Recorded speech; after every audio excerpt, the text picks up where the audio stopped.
Hey, what is up mortals? It is Akida here with a new video for you. In this video, we'll dive into Tamaki Amajiki from My Hero Academia. I just wanted to greet you guys by saying, just sit back and relax. You're in for a treat, so let's get started. In today's video, I will explain Tamaki Amajiki from My Hero Academia. Tamaki is in Class 3A and is a part of the Big Three. He transferred schools when beginning the 3rd grade and was too nervous about giving a proper introduction. His social anxiety also prevented him from joining any friend groups. He considered himself a boring person, which is why he wasn't able to make friends. This was until Mirio approached him, as he realised that they both liked heroes, which was the beginning of a tight friendship between the two. In a quirk education class, Tamaki attempted to manifest something, but could only get a tiny plant on his hand. Mirio did just as poorly, which caused the class to mock him. This didn't dishearten Mirio, however, and he stayed hat-strong in becoming the best hero he can be, and Tamaki praised this optimism, but also discouraged his own lack of self-esteem. Despite Tamaki's lack of self-worth, Mirio always believed in him, and saw him as a funny, cool, and sunny person to be around. After middle school, they both got into UA, and worked their way to the top. He decided to make his hero name Sun Eater, as it was based on Mirio's comment of Tamaki outshining the sun. Tamaki is very tall, and has unique elf-like ears. He has messy dark hair that sticks out in different directions behind his head. He also has tired-looking eyes, and typically has hunched shoulders. In his UA uniform, he doesn't fully tuck his shirt in, and his tie isn't properly tightened, giving him a lazy and laid-back appearance. Tamaki's hero costume is very elaborate, as it is a combination of different articles of clothing. It consists of a black bodysuit with gold plating on the arms and shoulders. He wears a white tunic as well as a matching cape, which is also decorated with gold on the hood. The cape is connected to a scarf-like collar that has a silver mask on the front. He wears a purple mask on his face with a matching carrier vest that has red straps. He is also barefoot in this costume, as his quirk benefits from doing so. Tamaki is incredibly depressed, shy, and introverted. As well as this, he gets nervous really easily when talking to others. Often, Tamaki ends up facing a wall to hide his face. He also does this when he gets insulted or gets overall bad vibes from a person or situation. While his quirk is extraordinary, Tamaki struggles with being confident in his abilities. He feels overwhelmed by the pressure of needing to be perfect at all times, which damaged his self-esteem even more. He is quick to point out when he believes that others are being too optimistic, and is unable to recognize his own achievements. His pessimistic opinions are the opposite of Fat Gum's, which are full of optimism. Even after getting a compliment from him, Tamaki believes that he's just insulting him. Despite being timid, Tamaki does occasionally have spurts of bravery. Even though he's always been shy and reserved, he trained hard to get to the very top, though this was only possible because of Mirio, who is his inspiration. This has led Tamaki to create his own set of stern beliefs that he upholds. One of these is that he disapproves of anyone who undermines someone else's hard work. For example, he shows his face to 1A when they don't appreciate the hard work Mirio put into mastering his quirk. Tamaki was able to show bravery during the Yakuza raid through Mirio, and went up against 3 villains so the others could finish the mission. During this fight, he pushed himself to his limit so he could live up to the great expectations that Fat Gum and Mirio had set for him. He disapproved of the way that the villains considered themselves expendable to overhaul, but he also understands their bonds with each other. Tamaki is said to have abilities and skills that outmatch those of pro heroes. He masters his quirk, Manifest, through constant training to the point where he can control feature selection, size, and how many manifests at once. This allows him to have varied fighting styles, which makes his moves in battle unpredictable. He makes sure to eat plenty of takoyaki and clams every day, as he believes those two, in particular, are perfect for offense and defense. He uses his tentacle fingers to trap his enemies, and uses the clamshells to defend himself. He has a variety of combat combinations, an example of which is the combination of chicken talons and octopus muscles, as well as tentacle fingers with crab shells. Fat Gum believes that Tamaki is much stronger than himself, as well as an entire team of students and pro heroes such as Eraserhead and Rocklock. Tamaki had proven his strength on multiple occasions, as he was able to defeat multiple villains effortlessly throughout the series. However, this was prevented temporarily when he was shot with a quirk-erasing bullet. He also has an incredible intellect that allows him to make tactical decisions in battle. For example, he quickly disabled Toya, Yu, and Soramitsu to aid the heroes as he knew that they were trying to stall them so Overhaul could get away with Eri. He believed that they should keep their quirks at 100% so that they could break through the shifting walls and get further into the Yakuza base. He was able to create a strategy mid-battle where he manifested a neurotoxin from an octopus's saliva, as he knew that this would put Soromitsu at a disadvantage. He got in the way of the three's teamwork by blocking Toya's vision, then using Yu Hojo's crystal against him by devouring them and using them for defense. After defeating them, Tamaki takes their masks as he learned from Toya that he kept a weapon in his. Tamaki's quirk allows him to manifest the physical characteristics of anything he has eaten. The parts of him he manifests become significantly stronger. This was shown when his crab claws easily crushed metal weapons. The more he eats of a certain substance, the more powerful the manifestation. He loses access to the characteristics of what he's eaten when they are fully digested. Because of this, he has to refuel his quirk every day. He has two super moves, the first one being Chimera Kraken, which is where his arms become 4 large tentacles, which he thrashes in big areas to hit multiple opponents. His other special move is Chimera Centaur, where the lower half of his body becomes like a horse, and he grows horns on his head. His hands turn into vines that have different fruits on the ends of them, that he uses to strike multiple enemies simultaneously. Tamaki is first introduced along with the other members of the Big Three, Mirio and Najire, in Season 3, when they visit 1A to explain the hero internships. Tamaki struggles to imagine 1A as potatoes when introducing himself, and he gets so anxious that he gives up and turns around in shame. Tamaki tells Mirio to go easy on the students so they won't get frustrated when they lose. But still, Mirio is able to defeat half of them in a few minutes. Tamaki overhears Deku forming a strategy with the rest of the class before they are taken down. And Tamaki comments to Najire that Mirio has always been strong and needs to learn to go easy on amateurs. Najire wants to explain Mirio's quirk to them, but Tamaki insists that it's Mirio's time to speak. Tamaki chooses Kirishima to intern with him at Fat Gum's agency. Fat Gum was surprised to see that Tamaki brought someone, but quickly recognized Kirishima from the sports festival, as he had gotten into one of the finals. Fat Gum compares Kirishima to Tamaki, as Tamaki always gets nervous and ends up last. He was saddened by these statements, though.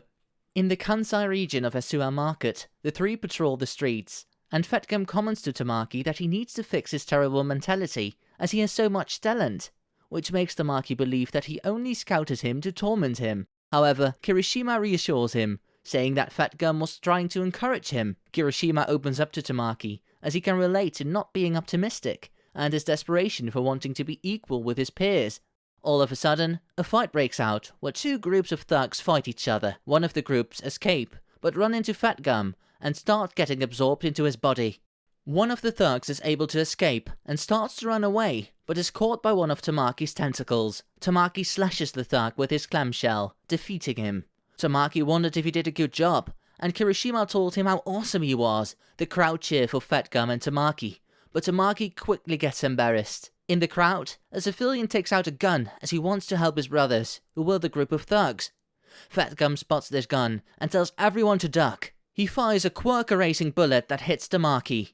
He fires again, but Kirishima is able to protect him, getting hit instead, though he isn't affected by the bullet as he used hardening. Tamaki is able to get up with no injuries from the bullet, which shocks the man with the gun. Tamaki attempts to capture the criminal, but realizes that he can't use his quirk anymore. The man runs away, and Kirishima and Fat Gum chase after him. Tamaki asks the thugs if the bullet is affecting his quirk, but they just insult him, which causes him to sulk. Tamaki gets a bad feeling about the whole situation, and the other 2 are able to capture the gunman and turn him into the police. A policeman informs Fat Gum that the actual gun has a very odd design. Tamaki is ashamed that he can't use his quirk and hides his face with his hood. He then thanks Kirishima for protecting him, and Fat Gum takes them to a hospital, especially concerned about Tamaki. Days later, the 3 of them attend Sir Night Eye's hero meeting about Overhaul.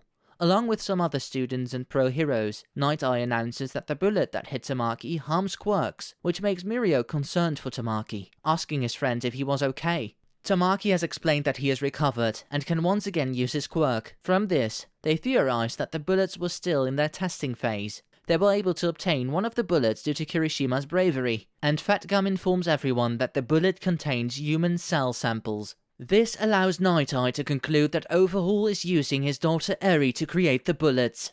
After the meeting, Deku and Mirio explain to the others what happened when they first encountered Eri, and Tamaki was surprised to see Mirio so gloomy.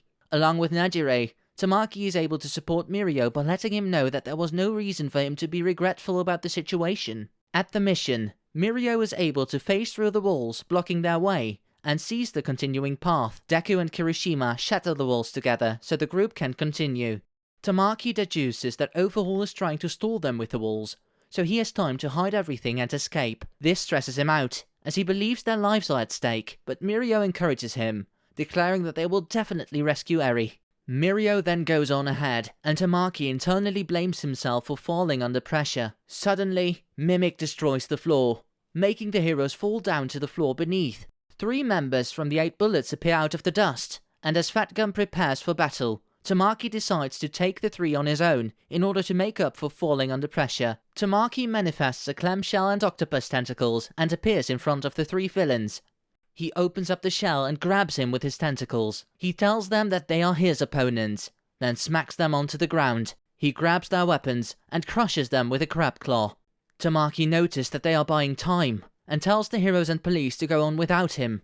Kirishima goes against this, but Tamaki insists that he must stop them on his own, since heroes like Aizawa would be needed further into the fight. He decided to put them to sleep and strikes them with a tentacle, but is injured by a knife hidden in Toya's mask. Aizawa's erasure runs out, and Yu quickly creates crystals to escape Tamaki's grasp. Tamaki manifests a clam, but it disappears as Toya used his quirk to steal it. Toya then explains their situation before they joined the 8 Bullets, and Yu goes to punch Tamaki with a crystallized fist, but Tamaki blocks it and tells them to give up, as he is the Sun Eater. Tamaki manifests a clam, but it disappears as Toya used his quirk to steal it. Toya then explains their situation before they joined the 8 Bullets, and Yu goes to punch Tamaki with a crystallized fist, but Tamaki blocks it and tells them to give up, as he is the Sun Eater.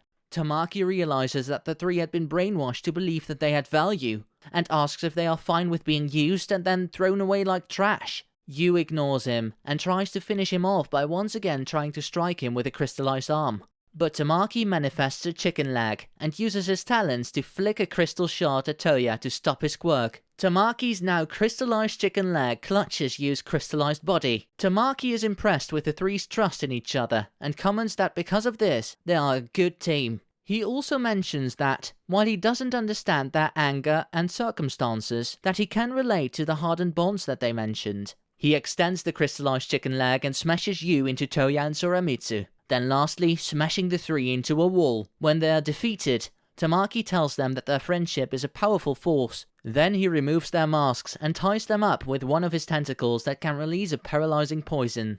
Tamaki begins to walk away, but, due to exhaustion, passes out. After some time, he wakes up and is immediately worried about Mirio, not knowing that he had just been shot with a quirk-erasing bullet. He spots an injured and unconscious Mirio. He picks him up and saves Aizawa from being stabbed by Hari. Tsuyu then appears behind him and asks him to come to the surface. He sees that Deku was able to rescue Eri and defeat Overhaul. During the school festival, Tamaki helps Najire get ready for the beauty contest. He starts feeling nervous about the idea of performing on a stage in front of hundreds of people, even though he isn't the one participating in the contest. He wishes her good luck, so she doesn't get as nervous as he is, but it isn't needed, as she is able to win. Tamaki is enchanted by her performance, comparing her to a fairy. Later in the series, Aizawa and Mirio explain Eri's situation, and Mirio informed 1A that Eri had grown a horn. This makes Tamaki pat his shoulder and assure him that if she gains control of her quirk, she could bring back his quirk. This makes Mirio laugh cheerfully at his old friend. Thank you all for indulging yourselves in all this information thus far. I hope you enjoyed it. Now, there are a few more things that I'd like to go over before the video ends. Firstly, if you're in the mood for some great storytelling, We the Celestials has got you covered. Our We the Celestials My Hero Academia and Naruto What If channels retell the story of their namesake anime with a twist. Check it out if you're interested. Secondly, on behalf of We the Celestials, I'd like to thank everyone involved in the production of today's awesome content. Their details can be found in the description below. Lastly, if you're interested in what we do here at We the Celestials, then I'd like to extend you an invitation to join the team. The only caveat being that we only accept members from 16 years and up to join our crew. You can sign up for whichever whichever category fulfills your interests by joining the recruitment Discord using the link in the description below. We're always looking for members to join us. Well, that's it from us for today's video, so thank you all for watching, and have a great day.